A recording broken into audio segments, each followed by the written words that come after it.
All right, let's jump right into this explainer. Today, we're tackling a massive milestone in any IT organization's AI journey, breaking machine learning out of the sandbox and getting it into the real world.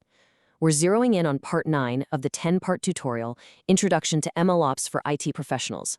So, if you're an IT pro or manager who's been banging your head against the wall trying to get models out of the lab to deliver actual scalable business value, you're in exactly the right place. Here is our agenda for today. 1. Scaling MLOps to the enterprise. 2. Avoiding self-inflicted anti-patterns. 3. The MLOps maturity model. And finally, 4. Quick wins for management. Section 1. Scaling MLOps to enterprise, or moving from pilot to production. This brings us directly to Chapter 9 of the expert research put together by Virtualization Options LLC.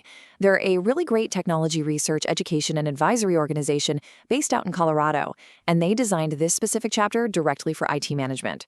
The whole goal here? To map out the concrete steps and, the hidden landmines involved when taking your machine learning from a cute pilot project to a heavy-duty enterprise-grade system. And remember, we're focusing strictly on Chapter 9 today, no rehashing the basics from earlier chapters. Moving on to Section 2, Avoiding Self-Inflicted Anti-Patterns, Why Production Incidents Actually Happen. Okay, here is a hard, absolute truth. Most MLOps failures are totally self-inflicted. I know, it hurts to hear, right?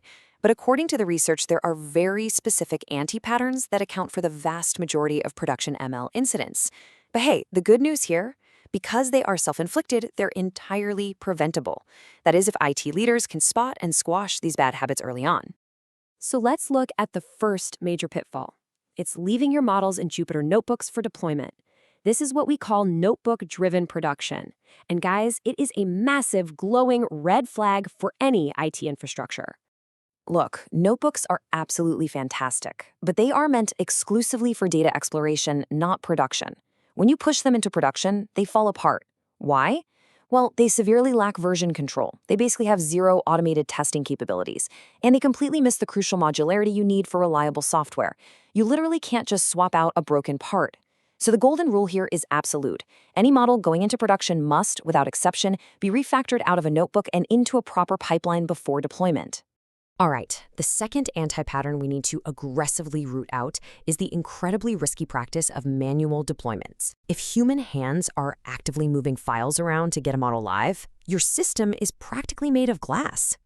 Manual deployment is just a massive governance and reliability failure. Think about it. Emailing model files or manually copying artifacts completely breaks the chain of custody and just invites human error.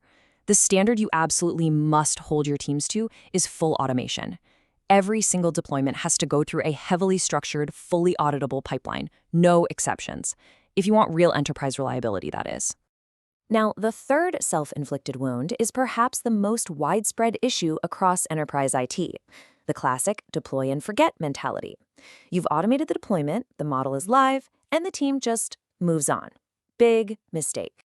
Deploying a model and just walking away is honestly like buying a brand new car and never, ever checking the oil.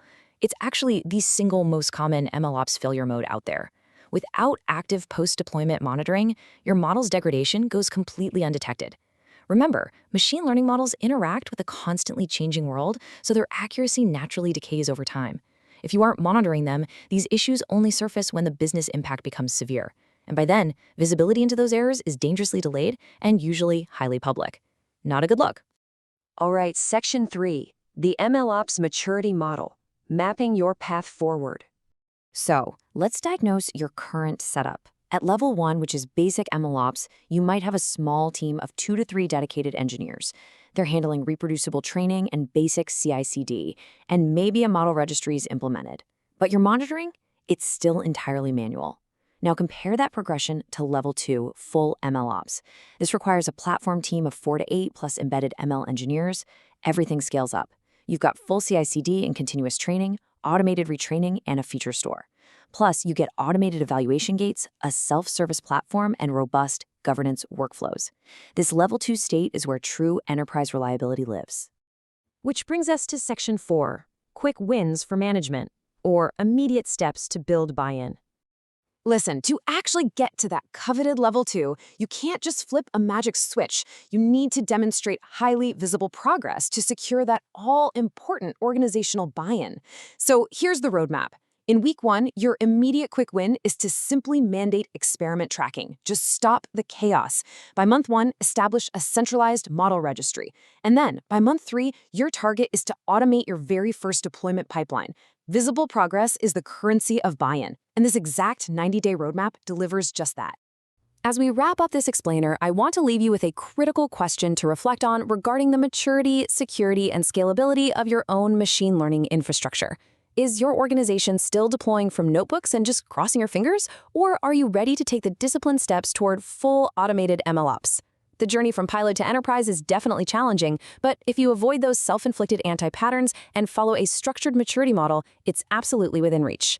Thanks so much for joining me to break down this essential chapter.